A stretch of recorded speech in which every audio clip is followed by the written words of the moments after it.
Good morning, this is Rashad Mitchell coming to you live from my YouTube channel as I continue on a part series on the professional sports teams that didn't win the championship during that season. This is part 17.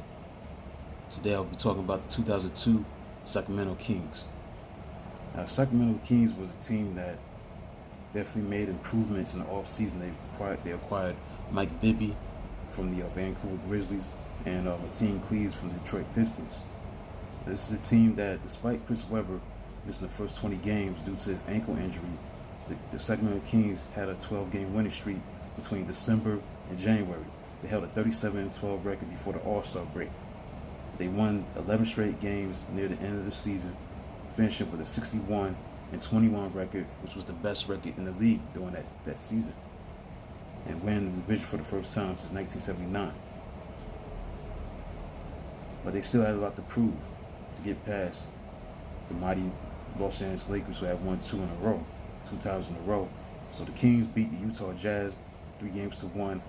They beat Dallas Mavericks in 5 games, 4-1, and then the showdown against the Los Angeles Lakers, who they will play for the third straight time. Remember, also they played in the Arco Arena, which was one of the toughest places to play, maybe the loudest place to play because it's very raucous. But when you look at that Sacramento team, it was their first time ever in the Western Conference Finals, and it was one of the most controversial playoff series ever played due to the referees and the bad calls. And the Lakers were the 3 seed, so they had the number 1 seed, and it looks like it was going to be their year to win it all. But they fell short in 7 games against the Lakers at home. They lost Game 7. But the thing, when you look at this series, they lost Game 1, 106-99. And they even the series up at 1 apiece, 96-90. And then they blew out the Lakers, 103-90. They led most of the game. So they were in control. They were up 2-1. The turning point in the series was Game 4. Game 4 was the turning point because Sacramento did what they was doing in Game 3. They did whatever it is they wanted to do. So they decided to pick up what they left off, and they played a great game against the Lakers. The problem was they did not finish what they started. Because first and foremost, they were up big in this game.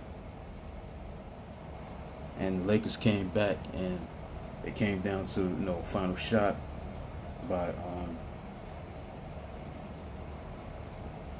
Kobe. Kobe went to the drove in for a shot. He tried to attempt a shot, and then it was missed. And then all of a sudden, it was tipped back to the back court in the back. Top of the key, Robert Horry knocks down a game-winning 3-pointer, and the Lakers win 100-99. But it hadn't been coming down to that because Sacramento got up to a 20-point lead at the end of the first quarter. They were up 40-20. They were in control. They were in control of this game. The problem is they didn't finish. They got outscored 49-34 in the second half because they were up 40-20 in the first quarter. But again, it's not how you start, it's how you finish. So the second half, it was a whole different story. The Lakers were able to score 49 points in the second half, and the Sacramento Kings only scored 34 points in the second half. And look at this game right here. Sacramento led 46 minutes and 57 seconds. For 46 minutes, they had the lead, put it like that. The Lakers only had a lead for 13 seconds of this game. So let me fast forward to but first, the biggest lead of this game. We see what the biggest lead of this game was, because they got off to a flying start in game number 4. They were doing the same thing they was doing in the last game. In game 3, they dominated the Lakers. And they kept doing the same thing in game 4, it's just that they didn't finish. They had a 20-point lead They're up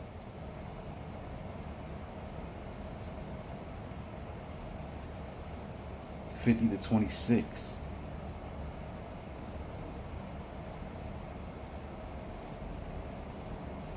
So I'm trying to figure out the biggest lead they had in the game.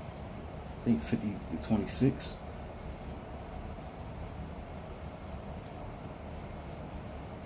24-point lead, that's what it looks like right here.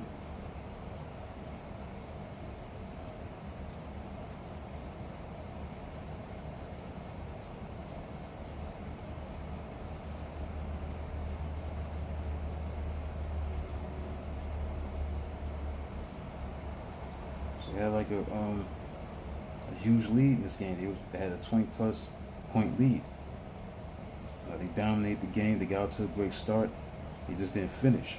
So let's fast forward to the fourth quarter, the final sequence where the Lakers had the ball, trailing 99-97. So Kobe drives to the basket for a 7-foot 2-point shot in the lane. He missed it. Shaq tried to tip it in with a layup, and O'Neal got the offensive rebound, but I think it was tipped by Vlade Divac. I think he tipped it back. He knocked the ball back, and it landed in the hands of Ori for the rebound. He knocks down a 3-point shot, and they win 100-99. That was such a a series-saving win for the Lakers because they were down 2-1. If Ori missed that shot, you're talking about a 3-1 deficit that the Lakers are dealing with, and they probably would have lost in 5 games. But it didn't happen. Lakers able to even the series. So Game 5, Sacramento wins 92-91. Now Game 6 is known for the controversy. I think that's the series. That's the game where a lot of fouls were called that were probably questionable.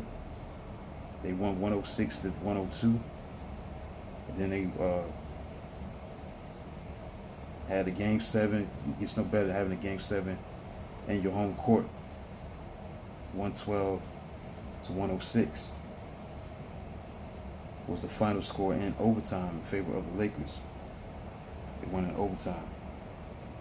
So the Sacramento Kings had the chance. They had a chance to win the series. And Bibby was a money player. Man, he was a big upgrade from Jason Williams. Because if you remember, Jason Williams was a guy that really was a playmaking, dazzling point guard who could make no-look passes. But once they got Bibby, he was a huge upgrade because he could knock down shots. You know, he was a guy that you could depend on in a big spot. He was that guy. So this is the best of times for Sacramento Kings to win a championship. That window of opportunity, you know what I'm saying? Because they were improving. Because remember, in '99 they made it to the playoffs, I believe, during that strike year, and they lost to Utah. Then in 2000, they lost in 5 games to the Lakers. Then in 2001, they got swept by the Lakers. And in 2002, they was able to bounce back and get to the conference finals. So they were improving every single year. They were improving.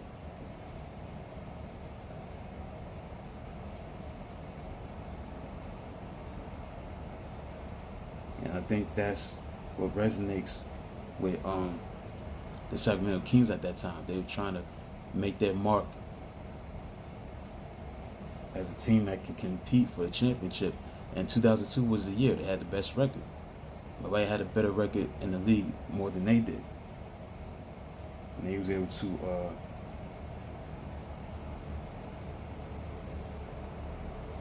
get to the conference finals. Now, I want to look at this because this is very important, because when you look at this conference finals between the Kings and the Lakers, it was marred by controversy and allegations of corruption.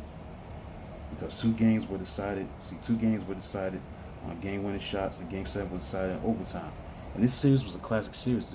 I remember this series, so I'm old enough to remember 2002 was the conference final. It was one of the best series in playoff history, because the last 4 games came down to the final seconds.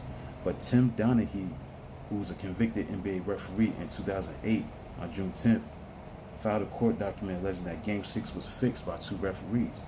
The letter states that Donahue learned from referee A that referee A and F wanted to extend the series to 7 games. Tim knew referees A and F to be company men, always acting in the interest of the NBA. That night, it was in the NBA's interest to add another game to the series between the Kings and the Lakers. So the Lakers won Game 6, 106-102. They attempted 18 more free throws than the Kings did in the fourth quarter and went on to win the series. They eventually won the NBA championship. Then it says the document claimed that Donahue told federal agents that in order to increase television ratings and ticket sales, top executives of the NBA sought to manipulate games using referees. It also said that NBA officials would tell referees to not call technical fouls on certain players, and states that a referee was probably reprimanded by the league for ejecting a star player in the first quarter of a January 2000 game. Now, David Stern, the commissioner at the time, denied the accusation of calling Donahue a singing, corroborating witness. Well, through it all, though, Game 7 was the game they should have won. Despite, yes, you want to call it a controversial game, Game 6 of the 2002 Finals. There was some questionable calls. Shaq had 41 points, 17 rebounds. Lakers shot 40 free throws overall, 27 in the fourth quarter. You know, Divac, Weber, Pollard, Funderburk were called for 20 fouls. Pollard and Divac fouled out. Chris Webber had nearly a triple-double, 26 points, 13 rebounds, and 8 assists. Mike Bibby had 23 points, and Divac had 12 points and 12 rebounds. Even Michael Wilbon, the Washington Post sports columnist, responded to the calls of Game 6, said, "I wrote down in my notebook 6 calls that were sternly incorrect, all against Sacramento, all in the fourth quarter when the Lakers made 5 baskets and 21 foul shots to hold on to their championship." Now, he's right about this. Kobe Bryant, may he rest in peace, did not get a foul called on him after he elbowed Mike Bibby in front of the official. I remember that because he was trying to go to get the ball in his hands. You know, the inbounds pass. He was trying to get to the ball. He elbowed Mike Bibby in the face, and then get called for a,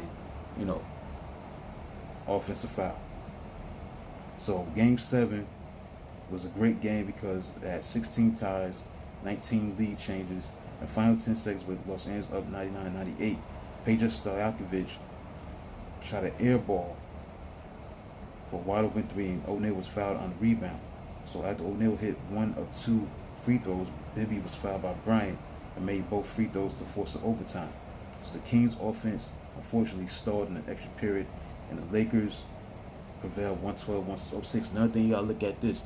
Yes, there was some controversy. You can make a case in Game 6, the 2002 Finals between the Lakers and the Kings, but if you're a Sacramento Kings fan, you're at home. You're playing probably the loudest, raucous crowd in the NBA.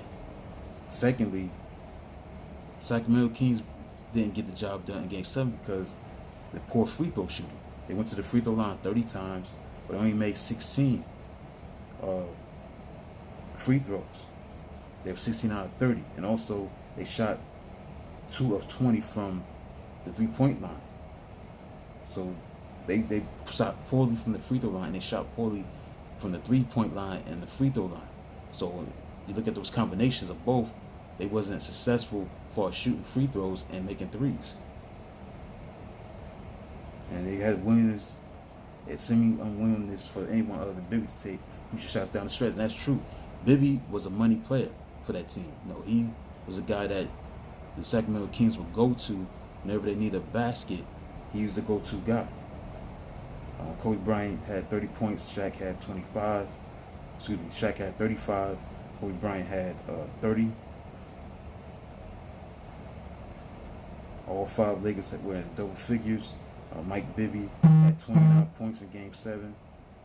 Chris Webber had 20 points, 11 rebounds, 8 assists. Vlade Divac had 15 points and 10 rebounds. This was a great series. A lot of controversy, but a great series. And a series that Sacramento could have won in 5 games if Robert Ory doesn't make that 3-point shot. They down 3-1. They probably don't come back and win that series. But at the same time, Sacramento bounced back. They won Game 5. They lost Game 6, but they had Game 7 in their home court and lost in overtime because they could not capitalize on the free throw shooting, which was dismal. 30 attempted free throws, but they did not make the free throws at a higher percentage. They only made 16 free throws, and they were 2 for 20 from the 3-point line. So that's not good. As far as that's concerned, so they relied too much on Bibby to make shots, and Bibby was a big-time player. He played great in that series. Let me check before I end this video how many points he averaged during that series, because he was a big shot maker.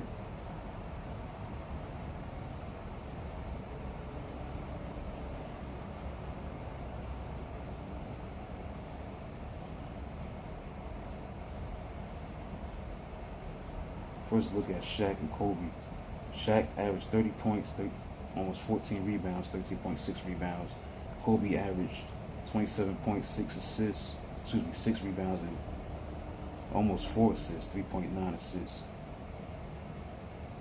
Let's look at Sacramento.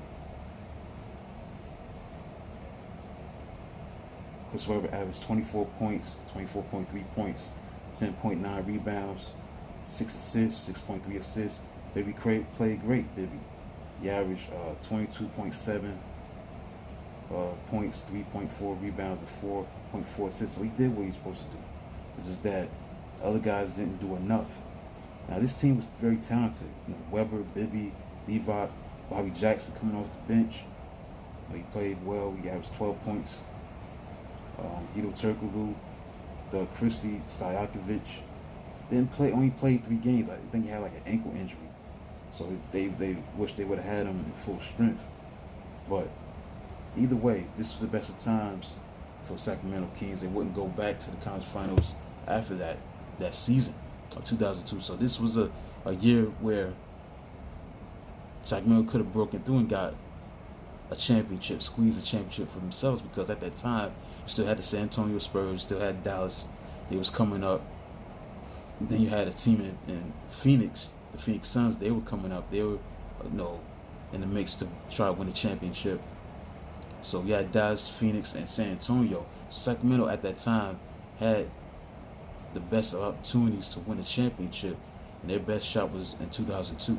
No question about it, man. They had the best record in the league, the toughest home court in the league. You can make a case at the Oracle Arena, but they couldn't get past the Lakers. Lakers had just a little more to get it done, and they were able to win 3 straight championships, and they beat the New Jersey Nets in a sweep. And another thing too, the Kings and the Lakers 2002 conference finals, not only was that one of the great NBA conference finals of all time, playoff series ever, but also that was the NBA finals, because whoever won that series was going to win the championship, because Boston and Jersey Nets at the time was in the Eastern Conference Finals. They wasn't going to beat the Sacramento Kings or the Lakers, and Lakers were able to win the championship, the 3-peat.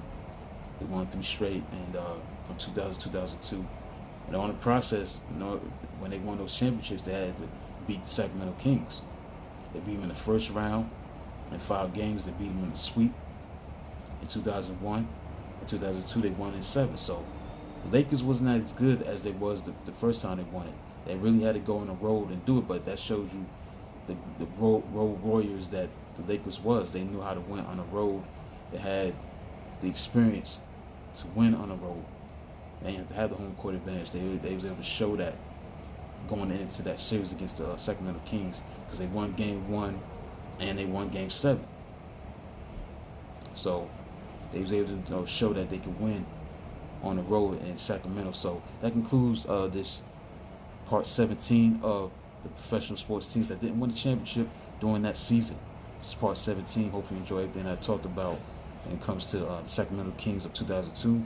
Definitely a team that I saw and remember as a team that should have won it all. They could have won it all that year. It was their year, but they fell short to a great team in the Lakers, Kobe and Shaq and company, and they was able to win it, that series of 7. And it was the best of times for the Sacramento Kings, because Sacramento Kings haven't been the same since that time, as far as being contender for the championship and winning the championship, trying to get there. to that next level. They haven't been the same since. They had their chances the rest of the 2000 decade, but and the last decade in the 2010s, they wasn't even close to what they were in the early 2000s when they had Webber, Divac, Stojakovic, Bibby, Christie, Robbie Jackson, and those kind of guys. They were really Jason Williams too. Can't forget him in the beginning. They were really on the verge of emerging as a championship team. They could have squeezed at least one championship for the Sacramento Kings in that franchise. Because again, the West was so thick, so stacked. The Spurs wasn't going nowhere. I said again, Dallas was coming up with Dirk Nowitzki, and those guys, and Phoenix Suns with Steve Nash, and those guys, their brand of offense. They were going to be in the mix for a championship run along with the Lakers. So it was the best of times for the Sacramento Kings, but they did not win the championship, unfortunately. So that concludes this video. Subscribe, like, comment, do whatever you can to support this channel. I'm Rashad Mitchell, coming to you live from my YouTube channel. Until then, talk to you tomorrow.